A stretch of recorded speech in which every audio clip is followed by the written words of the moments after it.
It is almost Halloween, and as a special treat, I want to read my new flash fiction Halloween story from Flash of the Dead, Halloween 25, which just came out.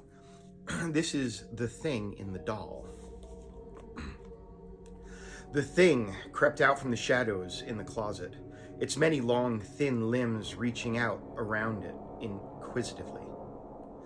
Its mottled black skin blending in with the darkness surrounding it. Its maw opened wide, ringed with needle-like teeth, and it let out a sickly screech, like the death throes of a rat in a trap.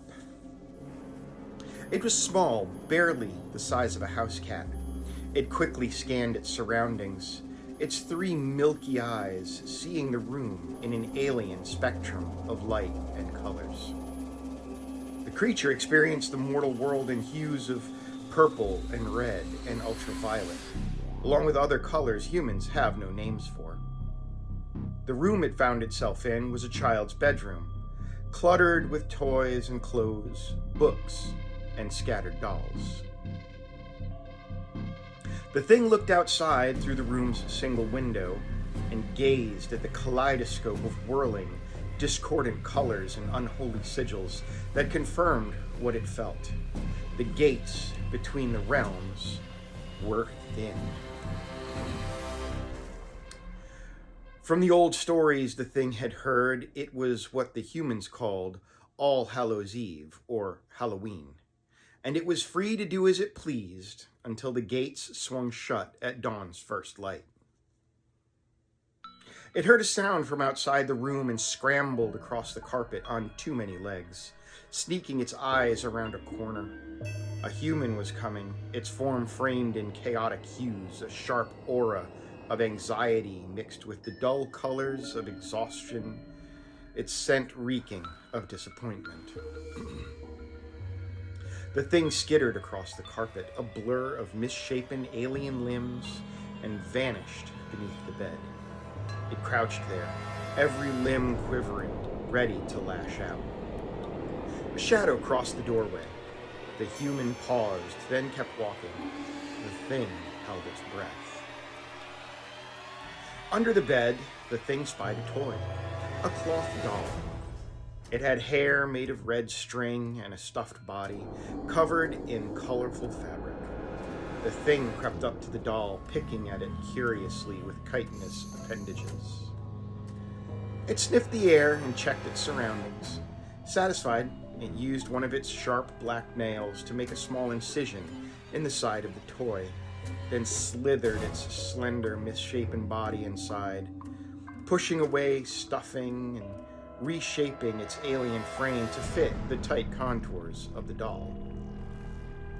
The thing, its grotesque body now burrowed inside, poked out one of the doll's glass eyes from within, forcing one of its own cataract-misted orbs into its place before stumbling awkward out from under the bed, satisfied with its makeshift camouflage.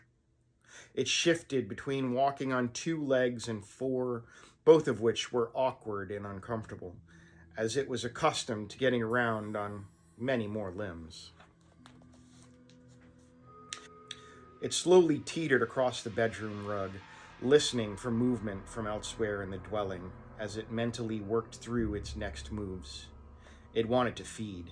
It wanted to taste the blood and fear and flesh that it couldn't get in its own realm. It longed for malice, for chaos and screams as it continued to crawl across the bedroom floor, disguised as a Raggedy Ann doll. Its malevolent musings were interrupted as a door somewhere in the dwelling closed abruptly, followed by heavy, rapid footfalls. A small human ran into the room and looked down at the thing on the carpet. It was too surprised by the sudden appearance of the small human to fall to the floor, and decidedly too slow to attempt to hide. The human's aura shone like wavering streams of flowing colors. It was curious, excited, and even playful, but felt no fear. It smelled like some sickly sweet confection, not the rich, hot aroma of terror that the thing was searching for. The creature hesitated, muscles coiled, poison singing in its veins. Then the small human stooped, grinning, and scooped it up. Pudgy arms closed around the doll. The thing stiffened. It could tear the soft body open, spill its fluids across the floor. It could attack, strike out with sharpened talons and teeth. But to what end? The strange pale human posed no threat and would not provide the sustenance it craved. It remained inert as the small human carried it across the room and set it upon the unkempt bed. "I'm going to take you trick-or-treating," the small human said with a disgusting sense of glee that caused the thing's teeth to ache in its maw.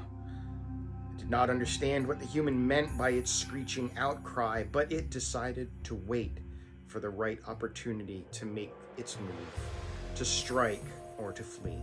It was still unsure. The larger, anxious human entered the room and spoke in rushed, flustered bursts of dialect that the creature never understood, but the small human's phrase, "trick or treat," was repeated several times. The large, exhausted human changed the skin of the smaller human into something much more colorful and flowing, completing the look with a headpiece of some strange material that the creature couldn't recognize. Its aura was twisted and unnatural, confusing. The large human referred to it as a tiara, but the sound meant nothing to the creature. When the large human changed its skin, the small one's colors exploded. Joy, excitement, anticipation. They burned the thing's alien sight.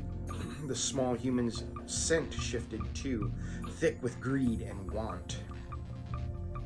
Not the rawness of hunger, but it craved something else that was material, shallow. The small pale thing desired some treasure. It whispered a word, "Candy," though the sound meant nothing to the creature. As the sun began to dip low on the horizon, the small human grabbed a sack and then picked up the creature, still entombed in the garish doll. It writhed in the human's grip, but the pale appendage of the smaller human did not react, aside from squeezing the creature slightly tighter. The front door opened into a night crawling with colors and smells and sounds that were nearly overwhelming for the malignant creature, wrapped in its innocent camouflage. The sky still flowed in a discordant cascade of shapes and colors that told the creature the veils were so thin, its world and the human world were rubbing up against each other in a chaotic symphony of unstable energies and unchecked malice. As they left the house, the streets were filled with small, clattering humans in bright skins and grinning masks. Their oars a kaleidoscope of nameless colors, and their laughter slicing through the dark like brittle glass. They darted from house to house, arms heavy with plunder, oblivious to what followed in their shadow.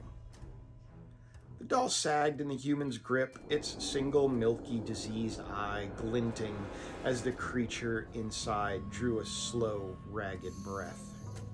The sugar stink of candy and excitement choked the air, but beneath it, rich and warm, it smelled blood.